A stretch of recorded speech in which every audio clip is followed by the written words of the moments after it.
Assalamualaikum warahmatullahi wabarakatuh. Waalaikumsalam warahmatullahi wabarakatuh. Apa kabar anak-anak? Alhamdulillah luar biasa. Luar biasa. Allahu Akbar. Allahu Akbar. Alhamdulillah. Semoga kita semua selalu sehat agar kita bisa menjalankan aktivitas seperti biasa ya. Amin amin ya rabbal alamin.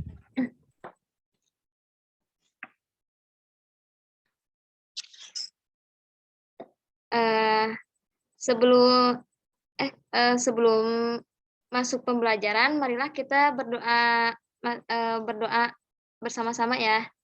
Bismillahirrahmanirrahim.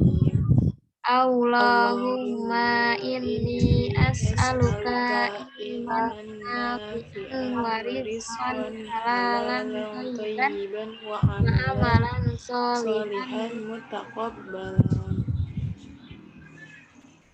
Sebelum masuk pembelajaran, Ibu ingin mengabsen ya. Coba tolong Hikmah, siapa aja teman yang nggak masuk? Bentar ya Bu. Sepertinya sudah hadir semua Bu. Alhamdulillah ya. Sebelum masuk pembelajaran, Ibu akan menanyakan pembelajaran yang minggu kemarin. Apakah kalian masih ingat tentang apa? Masih Bu, kalau tidak salah minggu kemarin itu kita ngebahas tentang pembunuhan ya Bu. Iya benar. Tentang jinayah Bu. Iya benar. Fikih jinayah ya. Ada yang masih ingat pengertian fikih jinayah itu apa?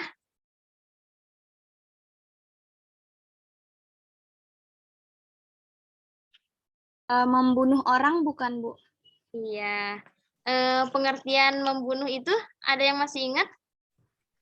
Apa pengertian dari pembunuhan itu? Perbuatan manusia yang mengakibatkan hilangnya nyawa seseorang Bu, baik itu disengaja ataupun tidak disengaja. Benar ya. Nah, sebelum masuk pembelajaran, Ibu akan menyampaikan tujuan pembelajaran, yaitu pada hari ini Ibu akan menjelaskan tentang jinah dan qazaf.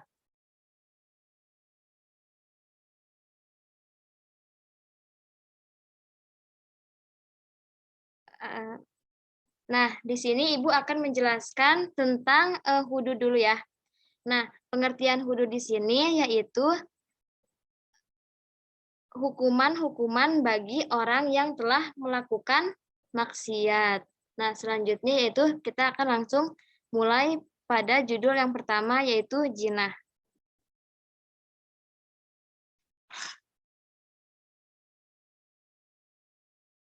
Nah, jinah di sini yaitu pembahasan jinah di sini yaitu memasukkan alat kelamin laki-laki ke dalam alat kelamin perempuan yang mendatangkan syahwat.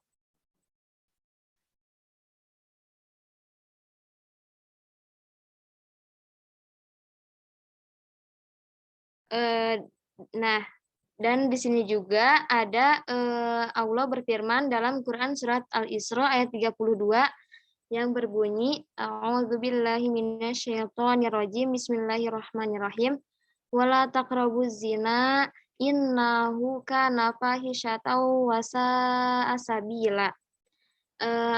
Tolong ya Hafsah bacakan artinya. Dan janganlah kamu mendekati zina, sesungguhnya zina itu perbuatan yang keji dan suatu jalan yang buruk. Quran surat Al-Isra ayat 32 Bu. Ya, terima kasih. Nah, di sini aja Allah telah melarang seseorang mendekati jinah.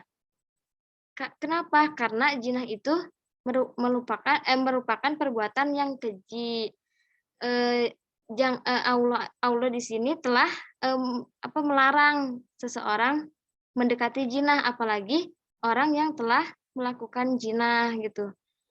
Had itu yang tadi Ibu telah sampaikan yaitu hukuman ya, hukuman jinah yang dijatuhkan terhadap pelakunya. Yaitu yang pertama, pelaku jinah sudah balik dan berakal. Ada yang tahu baliknya seorang perempuan itu dari umur berapa tahun? 9, udah head. Iya, udah head, itu 9 tahun ya. Dan laki-laki dari umur berapa tahun? 12 tahun bukan, Bu? Iya, benar. Dan ada yang tahu pengertian berakal di sini itu apa? Sehat, Bu, tidak gila. Iya, dan juga dia bisa membedakan mana yang baik dan mana yang Buruk. Nah, selanjutnya yaitu perbuatan jinah dilakukan tanpa paksaan. Tanpa paksaan. Jadi mereka itu sama-sama ingin melakukan jinah tanpa ada paksaan dari satu pihak gitu. Yang ketiga itu pelaku jinah mengetahui bahwa konsekuensi dari perbuatan jinah itu adalah had gitu. Jadi mereka itu yang melakukan perjinahan itu tahu bahwa jika mereka melakukan jinah ada hukuman yang harus mereka terima. Dan yang terakhir itu telah diyakini secara syara bahwa pelaku tindakan jinah benar-benar melakukan perbuatan keji tersebut. Nah, di sini ada macam-macam jinah dan hukumannya dan hadnya. Yang pertama itu jinah muhson. Jinah muhson itu adalah perbuatan jinah yang dilakukan oleh seseorang yang sudah menikah. Misalnya ada seorang janda gitu berbuat jinah dengan dengan pria lain. Kan di sini janda itu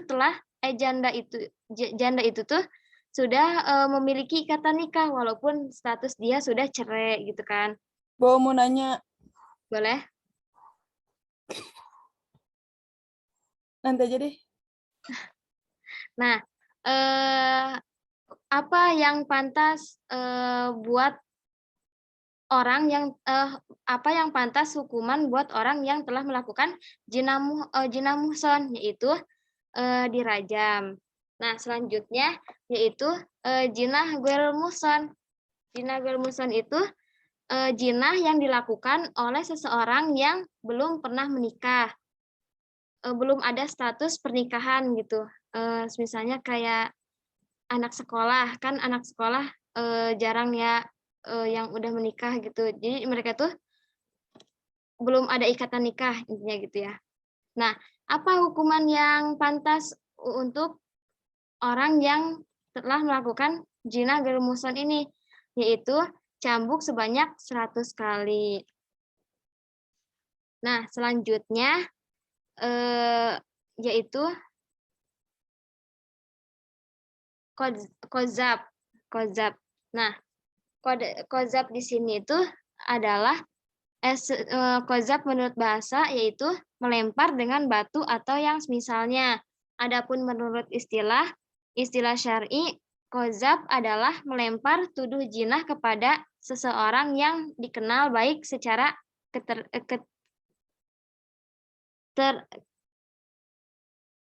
secara terang-terangan.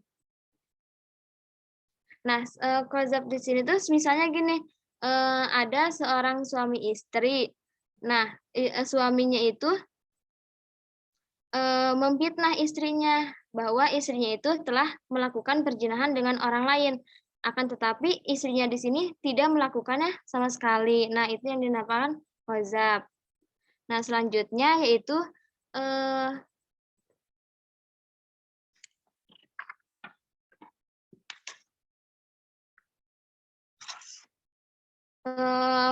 hukuman bagi orang yang telah melakukan kozab.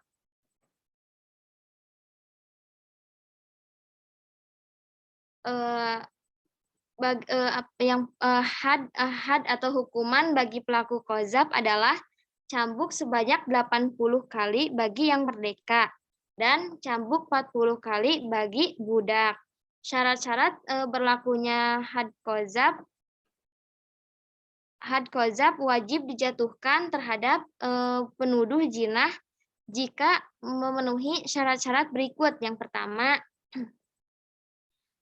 tertuduh berjinah adalah muhson dalam kozab. Kozab adalah orang yang baik, yang benar-benar tidak berjinah.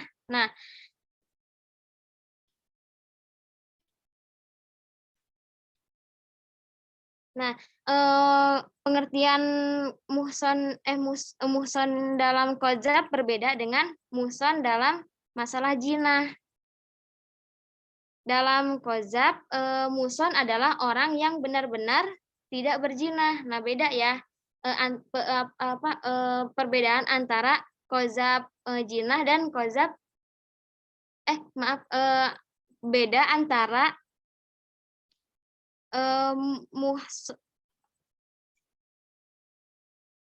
berbeda antara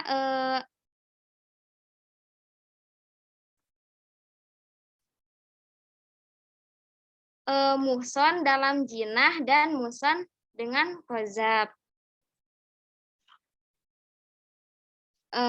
Yang pertama itu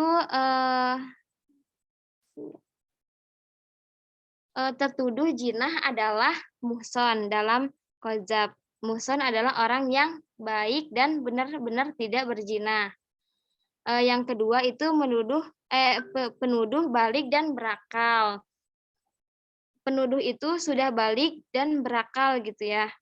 Yang ketiga itu penuduh berzina benar-benar sesuai aturan syara, di mana saksi dalam kasus kozab adalah 2 orang laki-laki adil dan menyatakan bahwa penuduh jinah menuduh orang baik-baik berbuat jinah, atau pengakuan dari penuduh sendiri bahwa dirinya telah menuduh orang baik-baik berbuat jinah. Nah, itu ya had kozab. Nah, di sini Ibu juga akan menjelaskan gugurnya had kozab seseorang yang menuduh orang baik-baik berzina bisa terlepas dari had kozab jika salah satu dari 3 hal di bawah ini.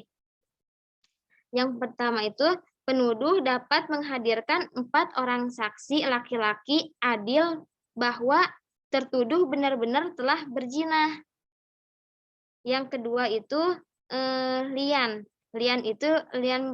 Pengertian lian di sini itu sumpah seorang suami atas Allah Subhanahu wa taala sebanyak 4 kali jika suami menuduh istri berzina sedang dirinya tak mampu menghadirkan 4 saksi adil. Nah, yang terakhir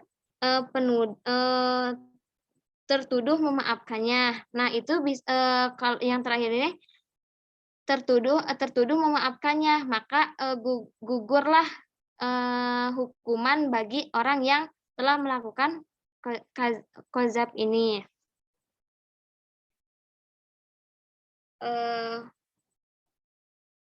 Nah, jadi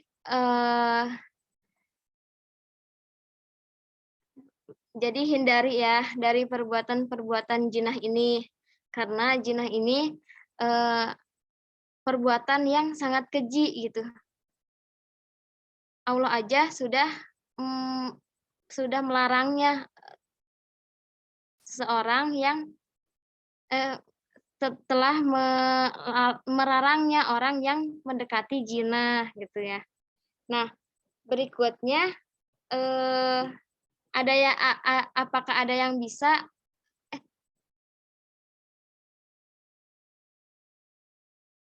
mungkin segitu aja ya pembelajaran dari Ibu. Apakah ada yang ingin bertanya?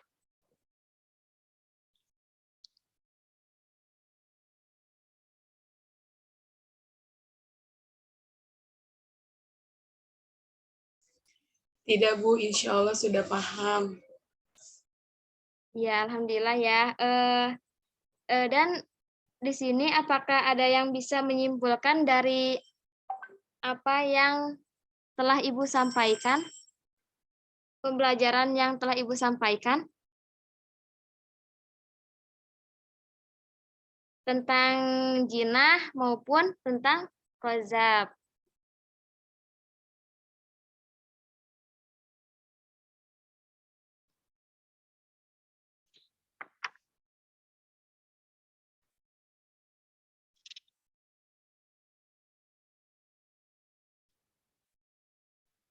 Saya, Bu.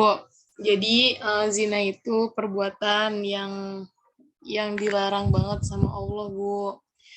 Entah itu Iya, entah itu yang sama yang bukan muhrim ataupun yang belum ada ikatan. iya, iya benar. Yang lain, apakah ada yang mau menambahkan? Apa ya? Saya mau ini menyimpulkan apa terkait pembunuhan.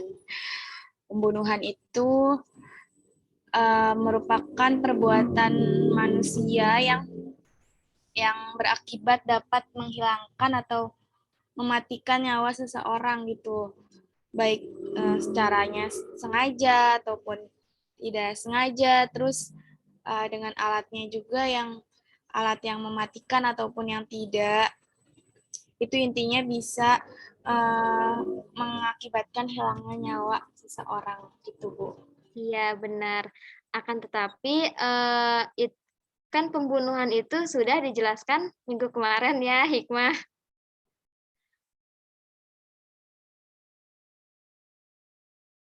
Eh, iya benar, itu juga tentang pembunuhan gitu.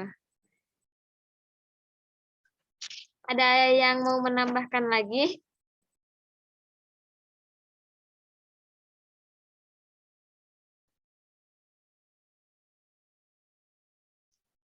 Nah, Ibu harap kalian mengerti ya apa yang telah Ibu sampaikan, materi yang telah Ibu sampaikan. Mungkin sekian pembelajaran pada hari ini. Kurang lebihnya mohon maaf. Sebelum Ibu akhiri pembelajaran pada hari ini, marilah kita membaca doa bersama-sama. Bismillah. Bismillahirrahmanirrahim. Subhanaka Allahumma wa bihamdika asyhadu an la ilaha illa anta astaghfiruka wa atubu ilaik. Sekian, terima kasih. Wassalamualaikum warahmatullahi wabarakatuh. Waalaikumsalam warahmatullahi wabarakatuh. Terima kasih, Bu. Ya, Makasih, Bu. ya, Maaf ya, Bu, kalau salah. iya, nggak apa-apa. Kan namanya juga belajar ya.